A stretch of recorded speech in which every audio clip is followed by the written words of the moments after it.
And thank you for your question. It's probably on many people's minds. I could give lots of reasons, but the first one I'll give is that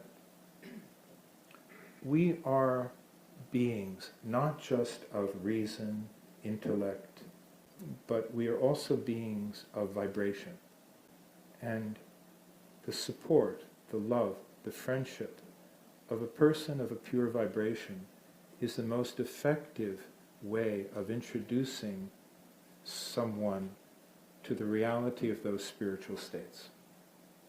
That's the most important reason. All the other reasons actually are secondary. But I'll give you some secondary reasons.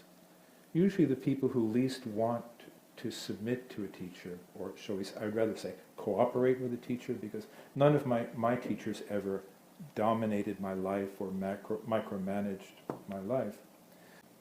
But those who are the most resistant to this idea are usually the ones who need it the most, who lack the humility to learn from another. In any field of knowledge, this humility and learning from another who has mastered your field is common sense. So why would we argue with it in the area of spirituality?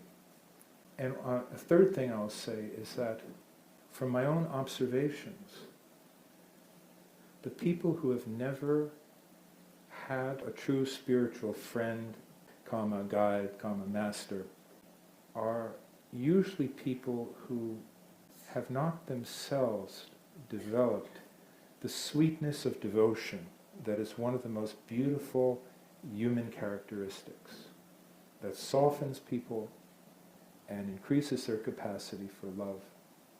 And I would say the same thing about our relationship, for instance, to our Prophet Muhammad. The people who have a capacity to love him through his beautiful example are the people whose hearts come alive. And if we view it all just intellectually, we may be missing something. Now, it's not for anyone to say it's impossible to do it some other way, any more than it's impossible for you to win the lottery tomorrow, should you buy lottery tickets. Or the spiritual lottery. You could win, maybe there's a spiritual lottery and some people win it. An example of that, and we allow for that in Sufism, it's called the Uwaisi method, after Uwais Qarani of Yemen, who knew the Prophet, who reached a very high state without ever meeting him or having a teacher. So we acknowledge this is possible in very, very rare cases.